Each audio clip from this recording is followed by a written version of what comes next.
Guys, I'm Jay Corson here with Dirt Road Barbecue, and this is a new venture of mine. I've always loved cooking, loved getting good friends and family over to enjoy some of that cooking, and doing a lot of bullshitting too.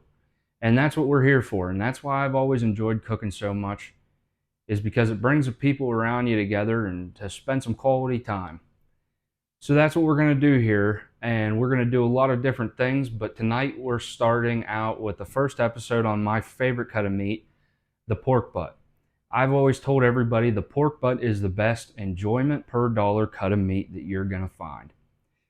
You can get it just about anywhere and you're going to get about the same thing. It doesn't have to be some fancy store that you're going to or some fancy butcher. You want to go to Walmart and get pork butt, it's going to be great. And you don't have to be any space cadet to do it either. Pork butt's pretty simple.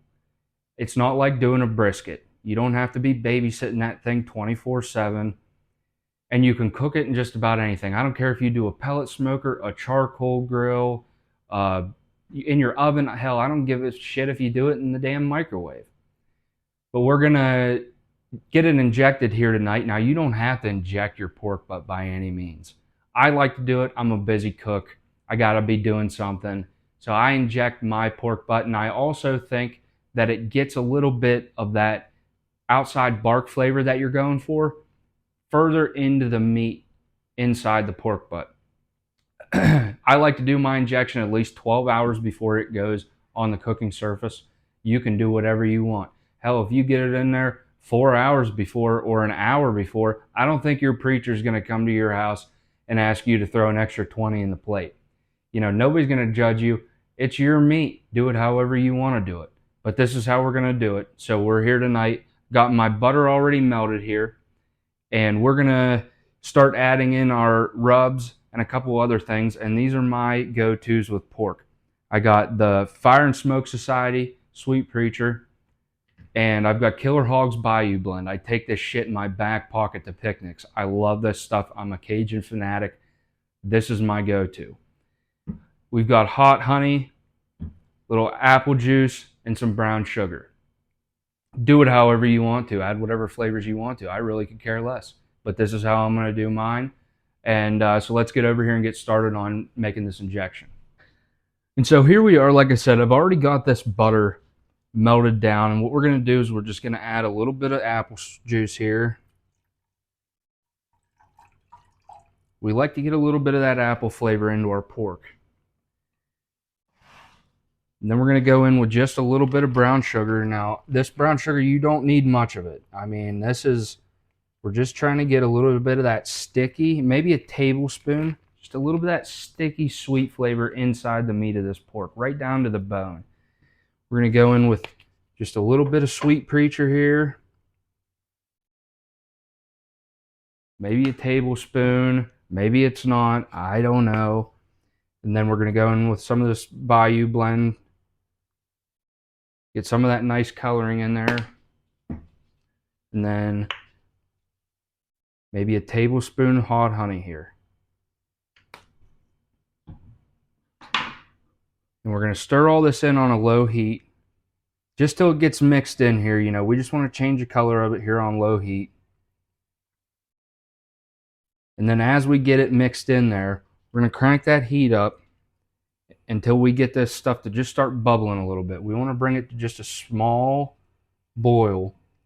And what that does is it heats up all that liquid and it releases the flavors of those rubs and flavors and just gets it all nice and incorporated into every ounce of injection that's going to go into your pork butt.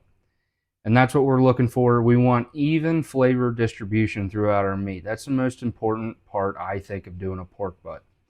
You want every bite of that pork butt to have just as much flavor as the last. Where this is going is me, my wife, and my best friend, and my wife's best friend and her husband go to a music festival local to us every year on the 4th of July weekend. So we tent camp, no electricity or anything, and what I'm trying to show you here is that you don't have to eat hot dogs and chips and eat like poor people just because you're out in the middle of nowhere with no electricity. A lot of meats and a lot of food freezes really well. And you can just, if you have a small griddle or something cheap, some way to heat it up, Hell, I don't care if you sit it on your dash out in the sun. But a lot of this stuff you can freeze, throw in a cooler, and take it with you wherever you go. And if you can just warm it up, hell, you're good to go. You can eat like kings out there tent camping. And that's what we're showing you here. So we got this injection up to a low boil here. And then as it cools down, all those flavors will just come together, and we'll get it over here so we can inject our pork butt. And so here we are. We've got our injection cooled down. You want to let it cool down. You don't want to put hot injection into this meat. You don't want to raise the temperature of this meat over room temp. So I put it in this small mason jar, just makes it easier to pick up in our injection syringe. So we're just gonna fill this syringe full of injection.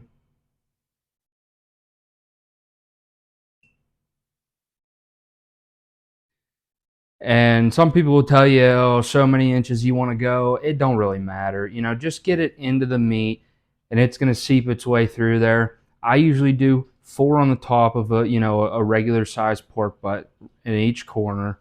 And then I'll flip it over and do about the same thing on the other side. So we're going to go right here in this square.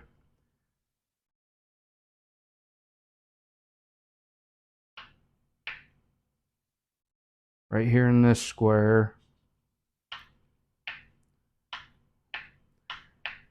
Then you're going to find the bone somewhere. So you got to get a little bit creative on where you're going to put that in there at.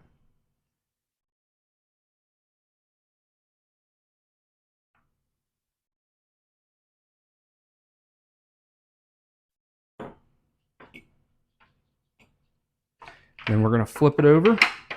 And I like to do the fat side first, because when you flip it over, the fat kind of seals up those holes a little bit instead of all that injection running back out of your meat. So I do the fat side up first.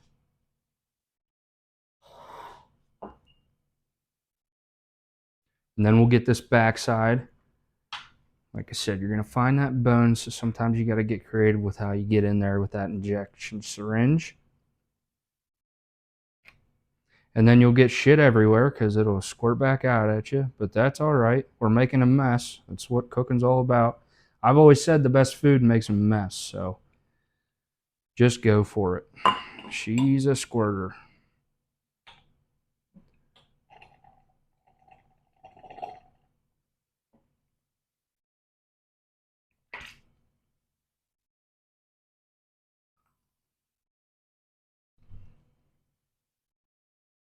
Okay, so we've got all 4 corners of that pork butt on the top side and the bottom side done. And then the reason I put it in a foil pan is just because this is going to seep fluids all night long or all day long or for an hour, whatever, however long you're letting this injection in there before you put it on the cooking surface. So with that little bit of injection that you can't get in that syringe or you got left over or whatever, I just pour right over that pork butt, and it's just going to hang out in that shit all night long, soak up some of those flavors. And so there you have it. We've got our pork butt injected. We've got it wrapped in aluminum foil here. It's going to go in the fridge all night long, setting that injection. We're going to get up tomorrow morning, early in the morning, probably about 6 a.m. and get this thing on the pellet smoker, because we've got a lot to do tomorrow. It's going to be a slow, long cook. So we're going to get it on there in the morning, and so we'll see you in the morning. Hey guys, so it's morning time here. We got the pork butt out of the fridge.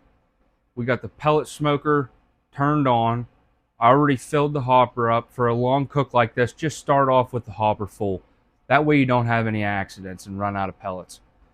You want to start these pellet grills if it's your first time, or maybe you don't even know. Hell, I cooked for a long time without even knowing this and got lucky I never had an explosion. But you can have an explosion if you don't open that lid when you start it up. Let it roll that thick white smoke out first.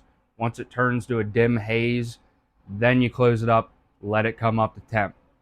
So what we have now is we have our pork butt out here on this beautiful high dollar white fold up table, and we're getting ready to rub it down. We've got the Sweet Preacher, the Bayou blend, and a little yellow mustard for a binder. Make sure you get paper towels. This makes it so much easier. You're not running in and out of the house. but you're gonna make a mess. So we're gonna get started on rubbing this pork butt down. Okay, so here we are. We got this pork butt ready to rub down, and I've already went and patted it dry with a paper towel. Now we set it up on here. We want to catch all these drippings underneath this. We're gonna use that later. But what I've done is just set it up on a grate on top of that aluminum foil pan. That way we can wholesale that son of a bitch right into the smoker. So what I like to do, I score the fat on top of this pork butt. It allows that to cook nice and evenly and not tighten up on the top, pull the edges or anything, because this fat's going to shrink a little bit as it renders down in that cook. So I score this top just in a diamond pattern. People call it cross hatching. You can call it whatever you want to, but that's what I'm going to do.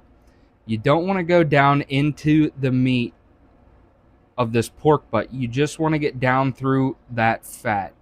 And you want to do about inch cross hatching. And why you don't want to go down into that meat is because that opens the meat up, and that is going to shorten your cook time down. The key to getting this pork to where it just melts is a long, slow cook. Now, if you got to hurry it up, I totally understand. Been there, done that. But another key to doing pork is to allot yourself enough time to get it done. Now, what do I mean by enough time to get a pork butt done? We're talking 60 to 90 minutes per pound. I plan on 90 or more. Give yourself plenty of time. You can always let this pork butt set covered in a cooler for a little while you wait on dinner time or lunchtime or breakfast. Hell, eat it anytime you want. Pork butt's good any time of the day. So we're allotting ourselves enough time to get this done. This is a little over an 8-pound pork butt. I'm going to plan on it being done around the 10 to 12 hour mark. Could be sooner, or it could be longer. That's what our probes are for. Get yourself a good meat thermometer. If you're going to start tackling pork or chicken, even beef, I mean, I can tell you can get away with a lot of things, but if you want to make some good food, you have to have a thermometer. Meat probes. You just want to watch your temps. That's the way you get good meat. So we're just about done cross hatching here. And like I said, that's going to allow that fat to move around and shrink up without distorting the meat, the whole chunk of meat itself, and have all kinds of weird temps or different temps and stuff. So what I do is I flip this over. I always do the bottom side first. That way you can lay, whenever you get done rubbing, you're done on the top. It looks nice. You've got a nice, because if you're flipping it over back to the top, it's going to get ugly. Probably not necessary, but I like a pretty cook. I like something to look at when you're done. And this is going to make a nice, beautiful bark if you finish on that top side. So I use yellow mustard as a binder. You can use Dijon. You can use tallow, bacon grease, whatever. But I use yellow mustard just because it's easy. I got it and it's cheap. It's really not. You're not going to get a ton of the flavor in it. So it's just something to make this rub stick on there really good. So just get that all over. You don't need a ton. It doesn't need to be caked on there real thick. It just needs to just coat that surface.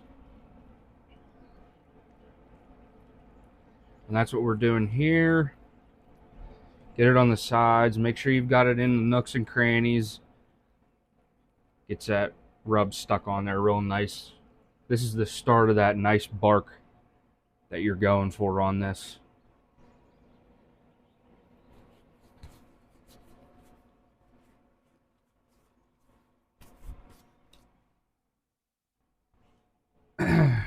So I always finish with the rub that has the most vivid color to it. So that Bayou blend has a nice orange color. So I am starting with the Sweet Preacher and just getting a nice light coat of the Sweet Preacher on this.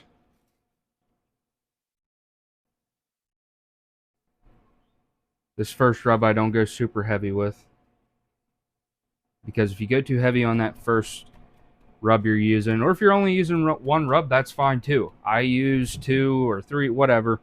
But like I said, you just want to go light with that first one, because if you go too heavy, then your second rub will just fall off of the chunk of meat because it won't have anything to grab onto.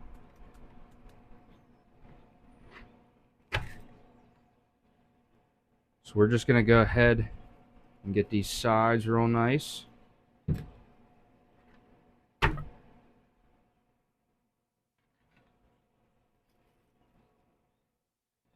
And you're going to make a mess.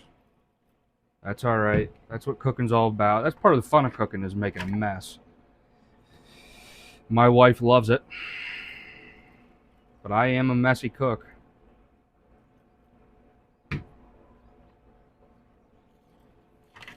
So, okay, we've got all 5 bottom sides done. So now we're going to come in with the Bayou blend here.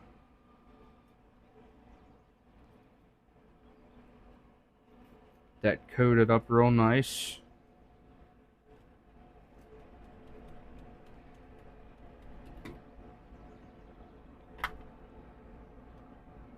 Got a ton to do today. I got a clog in my septic main line that I got to take care of while this thing's on the smoker. I got a caliper and front pads to do on my Super Duty before we go camping next weekend, which is, I think I told you guys why we're doing this. Not that you need a reason to cook, but that's what the purpose of this is. And then we have motocross today. I don't know if any of you guys are motocross fans, but this household, we love it. So we'll be cheering on Tomac at Southwick today. And that's why my favorite thing to do is to put meat on the smoker on a Saturday, whether it's Supercross season or whether it's motocross outdoor season. I love to cook, keep myself busy, and just babysit a piece of meat while you're enjoying a nice weekend day. Might have a couple of whiskeys or a beer or two in the meantime. You know, that's part of being a free American, man. Use your weekends. Then go bust your ass during the week. This is the fruits of your labor right here. So we're just getting a little binder on the top of this pork butt. Now this is your money shot here. Now you want to get a nice coating of your rubs on the top, because nobody wants to present an ugly piece of meat. Obviously you want it to taste good in the end. That's the end goal. But you want to pull this thing out and you want to take a picture of it or show the people you're feeding it. And there's nothing like hearing a crowd of people gasp at a piece of meat that you just took off.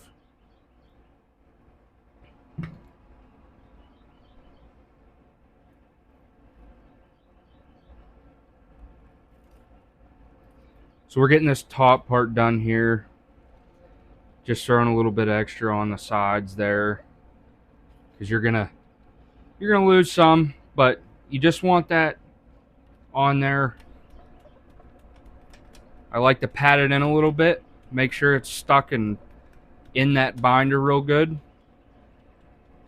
And then before I dust it lightly with both of those rubs to get like a nice dry covering on the top of it, give it a little bit more texture on the bark, I like to shape this meat up a little bit.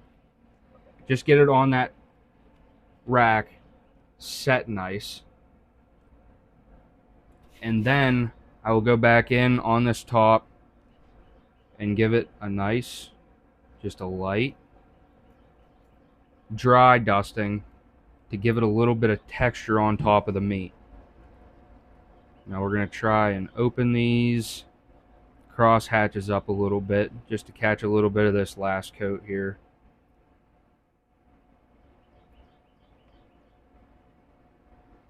And then I go in with that last rub that I'm using, Bayou Blend in this case, and just a nice, I call it a texture coat.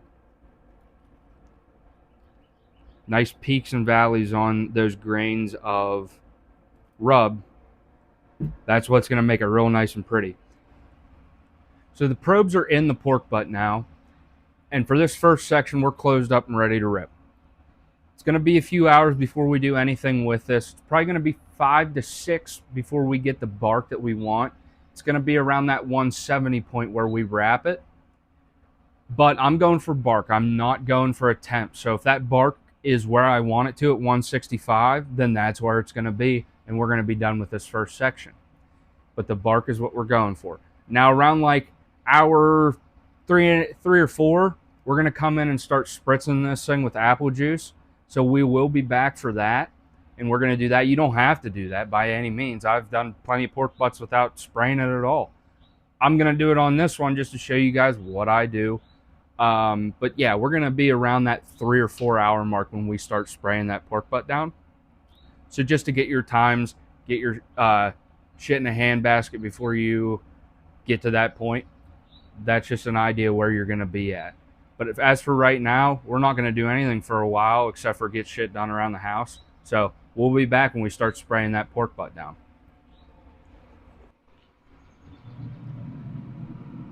So here, as you can see, we're starting to get that nice brown coloring to this bark.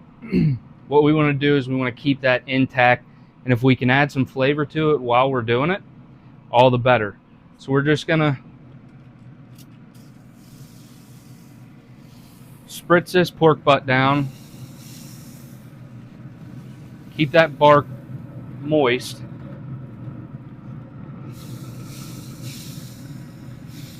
That way we don't risk overcharring anything.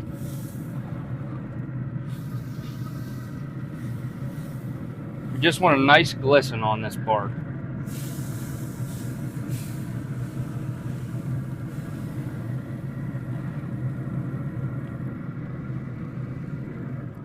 And so that's what we're going for. And we'll come back every 25 or 30 minutes and do that. Okay, guys, we've got that bark that we're looking for, and we're right around that 170. We're a little short of 170, but the bark is right where I want it at. So we're pulling it off the smoker now, and we're going to do what we need to do to get it wrapped up for the finishing portion of this cook. So for this final portion of this cook, for the wrapping process, I like to go in with a little bit of this hot honey again. You'll remember it from the injection. Just drizzle it on the top of it. We're going for that sticky sweet on the bottom of this. And if you don't want to make a little bit sweeter of a pulled pork or whatever you're doing with this pork butt, you don't have to do the brown sugar. I just do a little bit. I like it fighting against that heat that I put into this pork, but you don't have to go that way. Make it how you want to flavor it. This gives it a nice sticky consistency at the bottom of this pan, because at the end of this cook, we're going to use all of that juice that comes off of this pork butt. We're going to use it later in this process. Like I said, we're not going much, kind of filling in the cracks of these cross sections in this fat cap. And that's plenty. Like I said, don't go hog wild with it or anything. You're not trying to make a damn lollipop here or anything. And then we're just going to go right back in with just a dusting of our 2 rubs here. Sweet Preacher and then that Bayou Blend. Make that heat and that sweetness beat the shit out of each other until the end of this cook. This should be a cage match in here between sweet and heat. And that's what I like out of my pork. And then all we're going to do, give it one more spritz of that apple juice just to lay all that shit down on the top of it. And then we're going to go over it with aluminum foil here.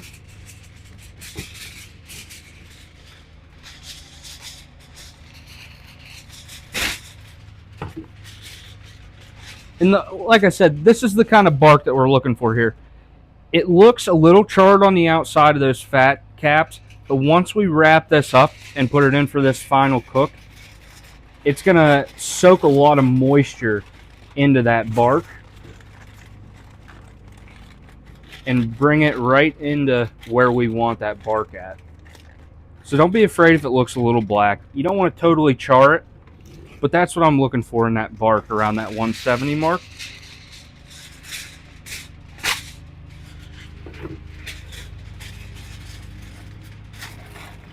And we're just gonna get this shit back on the smoker.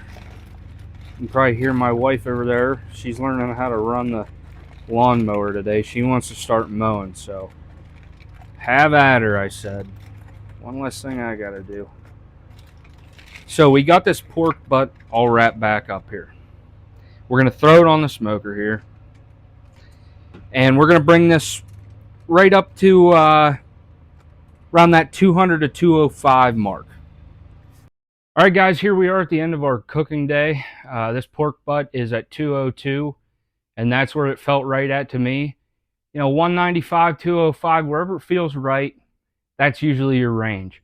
But right now it feels great. Those probes go in easy, no resistance going in or coming out, so I know it's done. Now, I've already had this cooling down for a few minutes. I already got some pictures with it.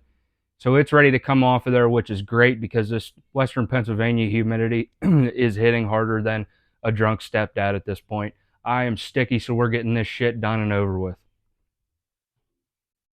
Gonna bring her over here and set her down and get it all wrapped up here.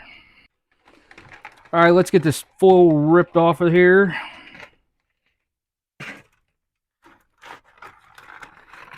Now, as you can see, we had a little bit of a blowout.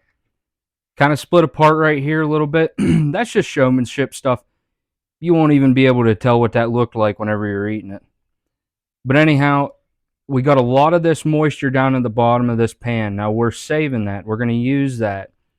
All we're going to do is pull this thing apart and mix it in with that juice. Add a little bit of this Kinder's Hickory Brown Sugar barbecue sauce. I love this shit on pork. It's my go-to barbecue sauce for anything pork. But we'll mix a little bit of that in, not too much. I like people to be able to add their barbecue sauce to their pulled pork because everybody's different on how much they want. So just pull the bone out of this, and it just clean separation, and that's what you want. Man, if you can do that, you know you nailed it. Now this got a little bit drier on the outside than I wanted it to, but that's all right. It's going to be moist by the time we get all this mixed in. So let's go ahead and just split her apart. See how that comes apart? Just a piece of cake. And that's what you're looking for right there. This whole thing is just going to, look at that. You tell me somebody that ain't going to want a bite of that. So what we do is we're just going to mix this all together here.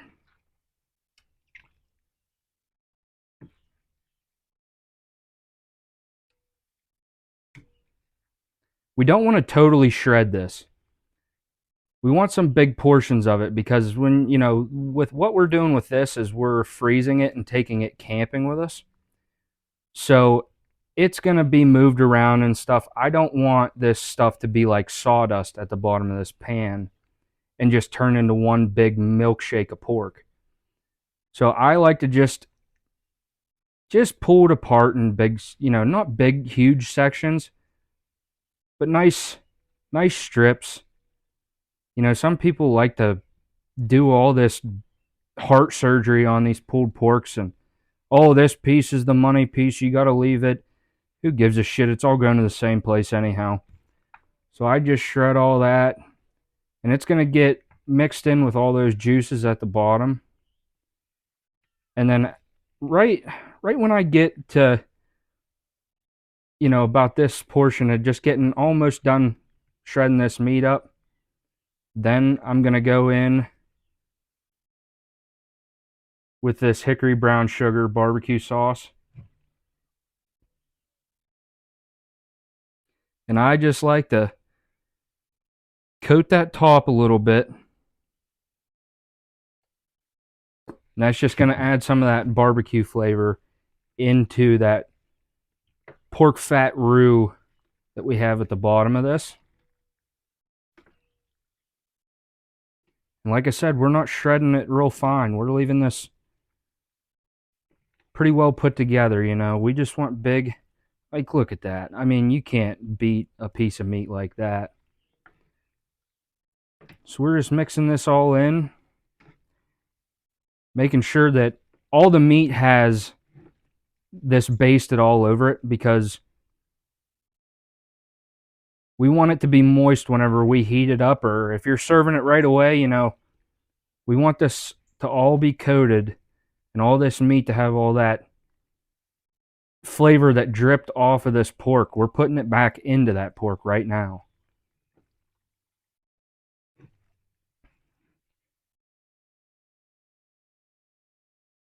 And now, usually I will drain some of this off. I don't want it soaked, but since I'm freezing it and I'm going to reheat it later at our campsite, I'm leaving all those juices in that pan.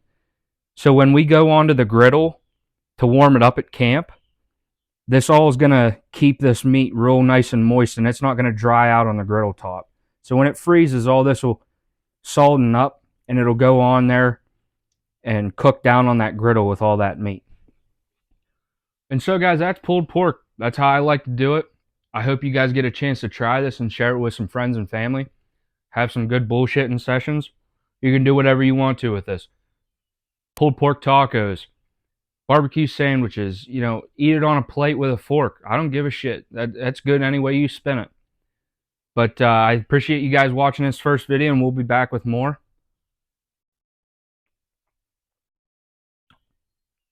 And oh yeah, that'll do.